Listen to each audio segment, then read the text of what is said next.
Kamusta pong muli mga katambay? Nagbabalik po muli ang inyong katambay, si Katambay Mano po para po magkomento po sa inyong muli mga katambay dito po sa Tambayang Makabayan, komento po na inyong lingkod. Ito po komentuhan po natin mga katambay nitong nakaraang oras lang po o nakaraang araw mga katambay. Naglabas po ng survey po ang SWS mga katambay. Akala natin ang SWS talagang pinagkakatiwalaan po talaga ng mga Pilipino kaysa sa Okta Research, di ba? Survey. Pero ito po, naglabas po sila ng survey po ng Pangulo mga katambay. Pangulo lang po mga katambay at wala po ang Vice Presidente at wala rin po ang Senate President at wala rin po ang Speaker ng Kamara at syempre ang Chief Justice wala rin po yung 5 sangay na pinakamatataas sa ating bansa mga katambay. Ang Pangulo lang po. Painggan po natin ang balita at komentuhan po natin mga katambay. Sa ibang balita naman, nakakuha ng positibong net satisfaction rating ang administrasyon ni Pangulong Ferdinand R. Marcos Jr. sa pinakahuling datos ng SWS survey. Yan ang ulat ni Kenneth Pasyente. Mas maraming Pilipino ang nasisiyahan sa kung paano magtrabaho ang pamahalaan sa ilalim ng pamumuno ni Pangulong Ferdinand R. Marcos Jr. Batay kasi sa pinakahuling datos ng social weather stations, tumaas sa good o positive 40 ang grado ng administrasyon ngayong Hunyo mula sa dating moderate o positive 29 noong Marso. Mas mataas yan ng 11% sa loob lamang ng 3 buwan. Batay sa survey na isinagawa mula June 23 hanggang July 1, 62% o higit sa kalahati ng mga Pilipino ang kontento sa kabuuang performance ng administrasyon. 22% ang hindi kontento, habang 15% ang nasa gitna. Very good ang marka ng administrasyon sa pagtulong sa mga naapektuhan ng kalamidad, pagpapabuti ng edukasyon at pag-agapay sa mga mahihirap. Good naman ang rating ng administrasyon sa pagpapatupad ng pabahay, pag-develop sa agham at teknolohiya, gayon din sa pagsiguro sa pampublikong transportasyon at seguridad sa pagkain. Ayon kay Pangulong Ferdinand R. Marcos Jr., bagaman ikinalulugod niya ang resulta ng survey, nakikita rin niya ito bilang hamon para mas pagbutihin pa ang trabaho. Tunay anyang nakakapanghikayat ang positibong ratings, pero mas mananatili raw na tutok ang pamahalaan sa mga pangunahing sektor para matupad ang pangako ng kanyang administrasyon sa publiko. Tuloy lang ayon sa Pangulo ang pagsisikap ng administrasyon hindi para makakuha ng popularidad, kundi makapagbigay ng serbisyo para maiangat ang antas ng pamumuhay ng mga Pilipino at mapagtibay ang buong bansa para sa mas masaganang kinabukasan. Naitala ang improvement sa rating ng pamahalaan sa Metro Manila, Balance Luzon, Visayas at Mindanao. Isinagawa ang survey sa pamamagitan ng face-to-face interview sa 1,500 adult respondents sa buong bansa na may kaukulang sampling error margins.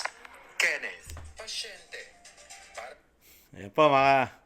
Yan po mga tambay, nakita po natin mayroon pang neutral dyan. Tapos yung sinasabi po na yung kanya pong satisfied rating po nung nakaraang Marso lang po positive 29 pero ngayon po naging positive na po 62% na po ang satisfied po sa pagpapatakbo po ng Pangulong Marcos mga katambay. At ito po ay tinanong po ang mga botante natin mga katambay. Meron daw pong 1,500 na tinanong. Ang tanong ni Kamanong, hindi kaya ang mga tinanong ay puro nabigyan o yung binibigyan po na ayuda, mga katambay. Hindi kaya dahil meron po pamimigay ang ayuda sa pangunguna po ng DSWD na Speaker Martin Romualdez po ang nangunguna po sa pagpapabigay po, pagbigay po ng mga ayuda na 2 taon na po ginagawa ng Speaker, mga katambay. Hindi kaya, tanong lang po ni Kamanong na ang nabibigyan po at tinatanong ng SWS yung inaabutan po ng ayuda. Ano po sa tingin nyo mga katambay? At kayo rin po tatanungin ko mga katambay, mga kababayan. Nararamdaman nyo po ba? At ganito rin po ba ang grado na binibigay nyo po sa Pangulong Marcos, mga kababayan ko, mga katambay? Na positive po at talagang satisfied po kayo sa pamumuno po ng ating Pangulong Marcos. At kayo din po mga kababayan ko, mga OFW. Satisfied po ba kayo mga OFW kong kababayan, mga katambay, dito po sa performance po ng Pangulong Marcos sa pagpapatakbo po niya ng ating bansa?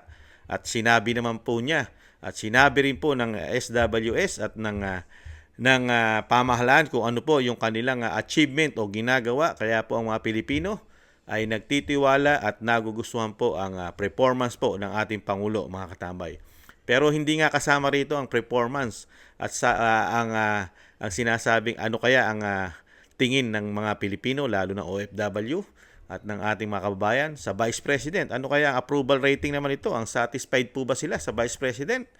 Mga katambay, bakit tanging presidente lang ang nilabas ng SWS, yung pamamahala po ng ating Pangulo?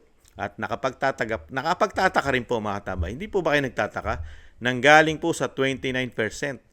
Ang laki po na itinaas. 3 buwan lang, mga tambay. Marso, di ba? Tapos hanggang May, June, July. Biriin niyo po, naging 62% na.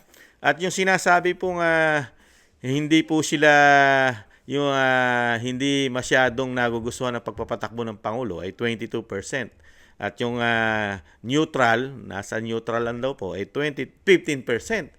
Pero yung majority daw po, ayon po rito sa balita, yung karamihan at mas mataas at majority ng mga Pilipino ay satisfied po sa panunungkulan ng ating Pangulo. Ano po yung mga binanggit ng gobyerno na talagang nagugustuhan daw po ng majority ng mga Pilipino at nararamdaman ang programa at pagsisikap ng ating pamahalaan? Ano po kaya yon? Baka wag isasama pa ba natin doon, mga katambay, yung 5,500 na programa ng flood control? Hindi kaya?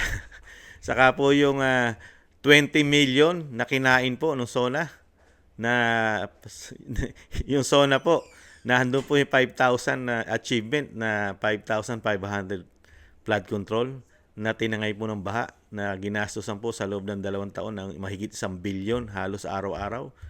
Nagustuhan po yata ng mga Pilipino yon, mga katambay. Saka yung pagtugon po sa pagbaha na mula na ang ating Luzon at Northern Luzon ay ilang beses binagyo, hindi lang po isa, di ba? Napakabilis po ng response at marami rin po ang namatay. Nagustuhan po yata ng mga Pilipino yon, yung pagpapatakbo po ng ating Pangulo doon sa kung paano po siya mag-shoulder ng problema ng bansa, lalo po yung kalamidad, di ba? Dahil nga talagang tinutukan niya ng 2 taon po yun, yung kalamidad, siyempre kasama ang pagbaha. Kaya nakakataas po ng rating yon, mga katambay, saka ng tiwala. At yung natutuklasan po nating korupsyon sa Kamara at sa Senado, na nagpapatong po sila sa budget ng mga ahensya, sa mga department po ng bilyon-bilyon. Nakakataas din po yun ng rating yata, mga katambay, yung mga natutuklasan pong korupsyon sa Kamara at sa Senado ng ating Vice President. Nasa bagong Pilipinas po tayo, diretso po tayo sa pag-unlad, ayon po sa pamahalaan. At syempre po, yung sa PhilHealth, yung sa PhilHealth po, sabi po at kumakalat po at talagang putok na putok din po na nakukuha po ang pera sa PhilHealth ng mga nagbabayad po, mga member nito, na billion-billion din daw po. Nakakataas din po yata ng rating ito, mga katambay, at satisfied po ang mga Pilipino rito, mga katambay. At yung Maharlika Fund, mga katambay, yung Maharlika Fund, talagang nasaan na po kaya yon? Isa rin po nakakataas po ng ng satisfied, tiwala ng mga Pilipino, yung negosyo o yung sinasabing gagawin po ng bansang Pilipinas, ng ating bansa, na magnegosyo ng Maharlika Fund, at ito daw ay makakatulong sa ekonomiya ng ating bansa. At syempre, nabanggit po yung pabahay, yung pangako po. Sa bagay, pangako naman yan, pwedeng mapako. Yung 1 milyon pabahay po ng pamahalaan ay nararamdaman na po natin, di po ba? At tuwan-tuwa po ang mga Pilipino dyan. Kaya satisfied po sila dyan. 1 milyong pabahay taon-taon. Kaya 2 milyon na po yan. Kaya po halos lahat po yata ay nararamdaman ng mga Pilipino, lalo-lalo na mga OFW. Saka yung sinasabi pagtugon daw po sa kahirapan. Dahil ito po yun yan po kasi nagpapataas ng rating ng isang Pangulo, lalo yung sinasabing pagtatrabaho niya kung nagugustuhan ng mga Pilipino. Tayong mga Pilipino, mga OFW, siyempre sasama natin yan. Napaka-importante niyan.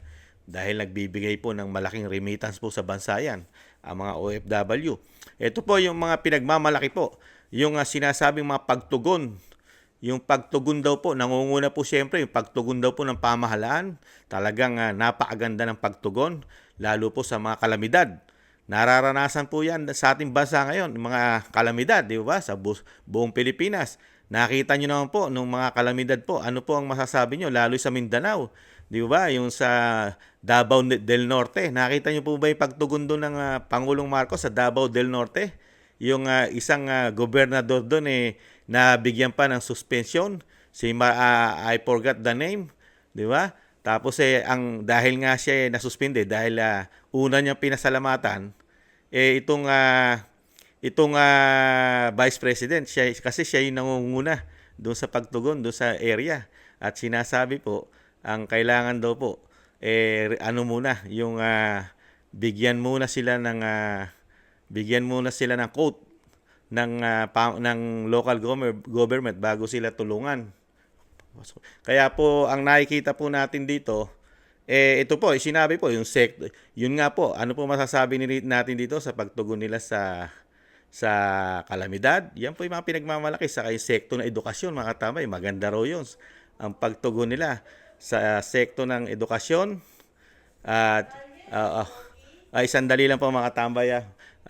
Meron lang pong dumating. Babalik po ako. Bigyan niyo po ako ng konting sandali. Sandali lang po, mga katambay. Ay! Wait, isot po yan. Hindi na! Again mo yung slipper.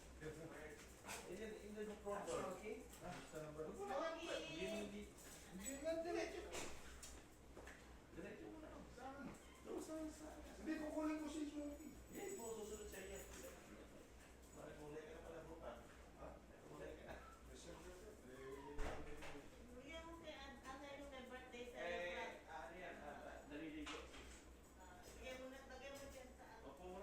Smokey. Tatapusin ko na yung vlog ko ha. Iba-vlog ako eh. Diyan lang kayo ha. Sit down ha. Ayan po mga katambay, maraming salamat po sa pag-iintay. Meron po tayong dumating na bisita. In-entertain lang natin sandali. Ito po, balik po natin mga katambay. Ito po yung sinasabi nga po ng ating pamahalaan, yung sekto ng edukasyon. Yan po yung kanilang sinasabing mga achievement na nagugustuhan po. At siyempre po, yung pagtugon daw po sa kahirapan. Siyempre po, nakita po natin yung ginagawa po nilang pamimigay. Halos 2 taon na, di ba? Puro ayuda. Ayuda. Saka yung sinasabing band-aid solution lang po yan eh. Ayuda, saka kadiwa, mga katambay. Nagugustuhan po pala ng mga Pilipino yan, mga katambay. Kaysa ron sa sinasabi nating long-term solution. Trabaho ang dapat nating i-produce. Mga trabaho. Pero mga Pilipino, mas nagugustuhan po yata nila yung programang puro ayuda. At syempre po, ayuda pa more.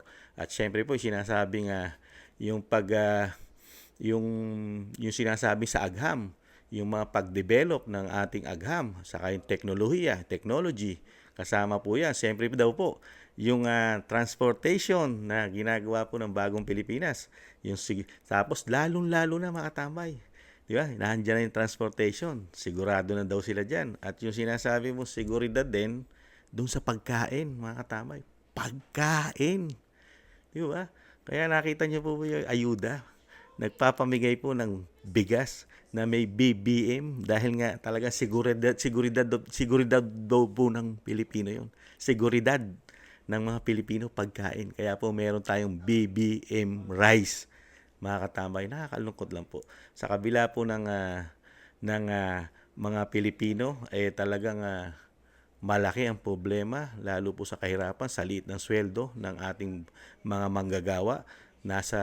Ang Luzon lang po, NCR, halos 600 at wala na naman po 600 ang sweldo sa probinsya at sa labas ng NCR. Pero sa kabila nun, nagmamahal ang kuryente, tubig, pati panluto, gasol, di ba? Pati itlog, bilihin, bigas, karne, lahat ay napakamahal. Pero sa kabila nun, nahandun daw po lahat, kumpleto yung binanggit ng balita doon sa pagtugon ng ating gobyerno, mga katambay.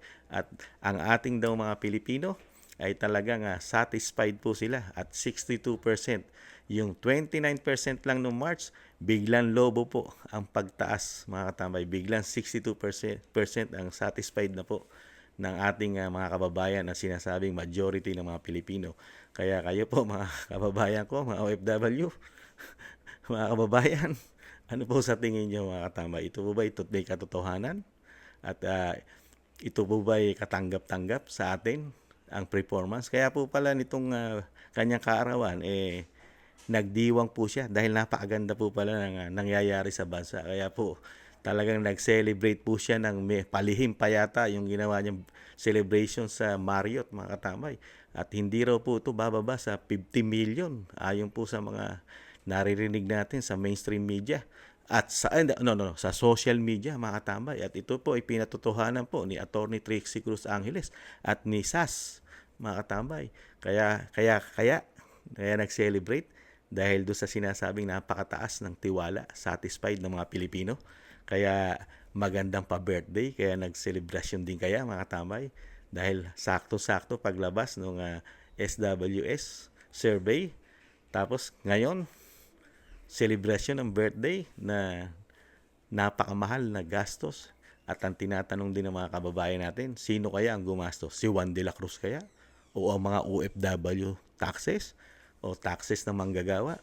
Taxes natin, mga katambay? Kayo po, ano po sa tingin niyo, mga katambay? Dito po sa lumabas ng SWS survey na nagtitiwala at kontento at satisfied ang binigay po na rating sa ating Pangulo, mga katambay. 62% galing sa 29%. Naging 62% March lang hanggang July, mga katambay. Muli po ang inyong katambay, si Kamanong po, nagpapasalamat po. Sa mga gusto po ng ating maliit na channel sa YouTube at TikTok, Tambayang Makabayan. At syempre po, maraming salamat din po sa mga nagla-like, share, and subscribe. At syempre po sa mga nagko-comment. Sa muli po, mga katambay, ingatan nawa. Paalam. Bye-bye.